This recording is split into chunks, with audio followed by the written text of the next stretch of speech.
Hello guys! Welcome back to our channel, and medyo matagal kaming hindi nakapag-record, so thank you so much for checking out our channel again and watching our videos. So today, it's the 6th of January 2024. Happy New Year sa inyong lahat, and we are going, or I am going to share to you our Thai Airways trip. So, kung ano experience namin sa airline, kung ano yung mga food na kinain namin. So, i-share ko yun sa inyo ngayon. So, watch out for the video, and please don't forget to like, subscribe, and push the notification bell button in your screen to subscribe to our channel. Enjoy! Thank you! Hello guys! So, ayun nga, ito. Nilalakad namin ang kahabaan ng Queen Elizabeth na airport. So, medyo malayo pala yan. Hindi ko akalain na napakalayo pala ng mga from dun sa drain-up namin hanggang dun sa gate number namin. So, ayan. Lakad-lakad lang kami. Tapos tingin-tingin lang dun sa duty free kung anong pwedeng mabiling pasalubong para sa mga mahal sa buhay. So, ayan. Malaki yung airport, and I think this is the newest airport, yung Queen Elizabeth. Ayan. So, ayan na. We're na ang airplane. It's for take-off na. And our flight is 12:30 ng tanghali. So, ayan na. Nag-take off na kami. So, pagod na pagod kami yan kasi early morning nagising. So, eto na. Ang first food na sinerve ay ang lunch. So, ayan ay beef and then may egg. Meron ding syempre brownies, dessert, may salad. Meron ding tinapay na may butter. Biscuits, and of course, syempre tubig, and then drinks, kung gusto mo ng juice, OJ, or apple juice, or soft drinks, coffee, meron available yung lahat. So, ayan, nag-umpisa na kami kumain kasi gutom na kami. So, in-order ko yung giniling sa anak ko. I think giniling din yan. I can't remember anymore. So, ayan, habang kumakain ng lunch, ayan, nanonood ng movie ang aking anak, and of course, ako din, and at the same time, my husband. So, ayan, sige, ubusin mo yan, anak. And then, eto na, nighttime na, madilim na, nagsara na ng ilaw ang airplane, and syempre, tuloy pa rin tayo sa panonood ng movie natin kasi 16 hours flight yan from London to the Philippines. So, magsa-stop over kami ng Thailand and then transfer kami ng plane going to the Philippines. So, ayan, nag-serve uli ng snack. Light snack lang kasi siguro midnight na ito. So, ayan, sandwich, chicken and sweet corn mayo. So, ayan ang aming dinner. Yan din yan sa husband ko, and yan din yun sa anak ko. So, yan. Share, and of course, movie pa din ng walang sawa. So, ayan siya. Sige, nakain ka lang dyan. Time check, 6:44 p.m. Yan ay London time pa kasi hindi ko pa na-adjust yung relo ko. Manual yung relo ko kasi. So, ayan. Yay! Nag-serve na naman ang pagkain. And I think breakfast na ito. Sorry, hindi ko na talaga sigurado ang oras sa mga oras na ito. Kaya ayan. Pero I think this is breakfast. So ayan, egg. And syempre may fruits. Meron pa rin tayong tinapay. May yogurt. At yung sa anak ko, ayan. Sige, enjoy mo lang yan, anak. Kasi hindi yan libre pala. Kasama pala yan sa binayaran natin. So ayan. Local time origin is 11 in the evening. And time sa departure ay 10:22. So, 10:22 in the evening din siguro. So, ayan. Malapit na kaming dumating yan sa Thailand. Time to Thailand. Time to Thailand. Ayan, nasa board na, nasa screen na. Basahin nyo na lang po. So, ayan. Pili-pili tayo ng magagawa sa loob ng few hours na natitira. So, pindutin natin. Ayan. Ang mga movies na meron, may movies, may TV, ayan, meron din music, pero alam ko hindi nag-play ang music na yan if I can still remember.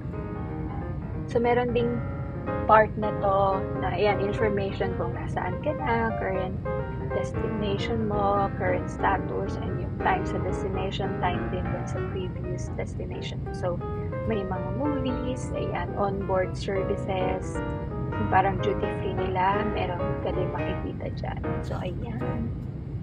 Highlight Thailand. So, ayan, feature din pala nila yung Thailand dito sa airlines nila. And of course, Thailand is beautiful. As we all know, Asian countries are beautiful. So, ayan. Tuloy pa rin ang anak ko sa panonood ng movies niya. And I believe, eto na kami. We are arriving in Thailand and it's early in the morning. I'm not quite sure. I think this is 5 in the morning. So, ayan. Pababa na kami. Maraming ilaw kasi nighttime pa. Madilim pa. So, ayan. Nandyan ang temperature. Nandyan din ang bilis, yung speed, and local time of origin. Ayan, 11 na ng gabi sa London. And distance, travel distance to destination, napakalapit na.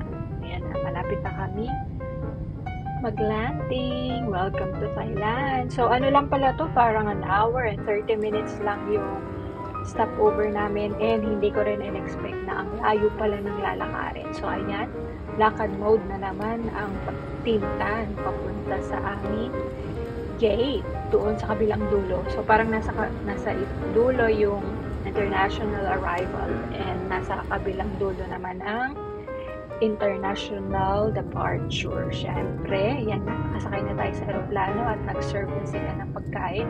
Of course, dapat lagi tayong busog, mga kunars, ayan. Parang adobo itong sinerve sa akin. Ayan, na may rice. Siyempre, rice tayo. And, ayan, ang sarap naman niya. Masarap yung food ng Thai Airways. And at the same time, yung upuan, comfy rin. Maganda rin yung naging place natin kasi malapit kami dun sa CR. Ayan, time check pala, 4:37 in the morning in London. So, ayan, malapit na. Welcome to the Philippines. Ayan, video muna tayo ng clouds para ma-enjoy naman na. Ayan na, welcome home Philippines. Welcome back to Manila after 2 to 3 years na hindi ako nakauwi. So, ayan, ang husband ko medyo matagal din nakauwi, pati yung anak ko. So, ayan, ang aming mga bagahe. Nandito na rin kami sa hotel namin that time. Thank you to Ate Minda. Shout out to Ate Minda at to Kuya Glenn for letting us stay in Savoy Hotel. In front lang siya ng Terminal 3. So, magandang mag-check-in dito kasi malapit lang siya. So, ayan. Ayan, hello Biday, na-miss kita. I miss you Biday. So, ayun nga, napakalapit lang ito kasi papunta kami ng Cagayan. I think the next morning or the day after next, kaya nag-stay muna kami sa hotel. So, ayan, fresh na, nakaligo na, natulog muna kami niyan pagkadating namin kasi super pagod. Wala kaming maayos na tulog kasi medyo masikip sa plane, di ka makapaghiga ng maayos. Kaya ayan, so natulog muna kami, nagising ng medyo midnight. So ayan, sorry, malapit kami sa airport kaya medyo maingay, narinig yung bugong. That's the airplane taking off or landing sa ere. So ayan, thank you so much guys. So this is it. Ayun, na-share ko sa inyo ang aming Thai Airways trip. I highly recommend Thai Airways sa inyo na uuwi ng Philippines if you want ng short lang. Kasi 16 hours lang yun. Isang reason kung bakit ko siya pinili kasi since may bata kami, so I need a longer hours lang ng biyahe namin, and at the same time, mura lang siya that time. Kasi one way lang naman yung binuko na ticket. So that's 600 per person, 600 pounds. So that's only 1,800 sa amin tatlo. And yung seats namin para siyang nasa gitna, ano lang siya, dalawa lang sa gitna ng airplane. So dalawang seats lang kami, and then banyo na, and then parang business class na yung nasa unahan namin. Business class, tas yung dalawang seats namin, and then yung economic class na. So, ang ganda niya kasi bala ko sana mag-upgrade din into business class during that time. Kaso, ang mahal ata, parang nasa 200 pounds each pa kung mag-upgrade ako. So, sabi ko, wag na lang. Wag na lang. I-save na lang namin yung pera namin kasi magbabakasyon naman kami sa Philippines for 2 weeks before we fly to Australia. So, ayun guys, sana nagustuhan nyo and sana meron nag-enjoy kayo sa panonood sa video. And if you have any other question, if you want to comment, down below, don't hesitate. Pero good vibes lang tayo, please. No negative comments. Good vibes and peace lang. Peace and love lang tayo to each other. So, thank you so much for watching our vlog.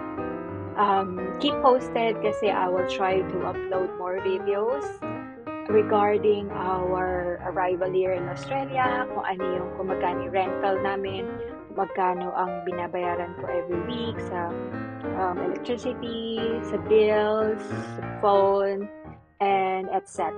So watch out guys, and thank you for watching again. Have a good day and God bless you. Bye!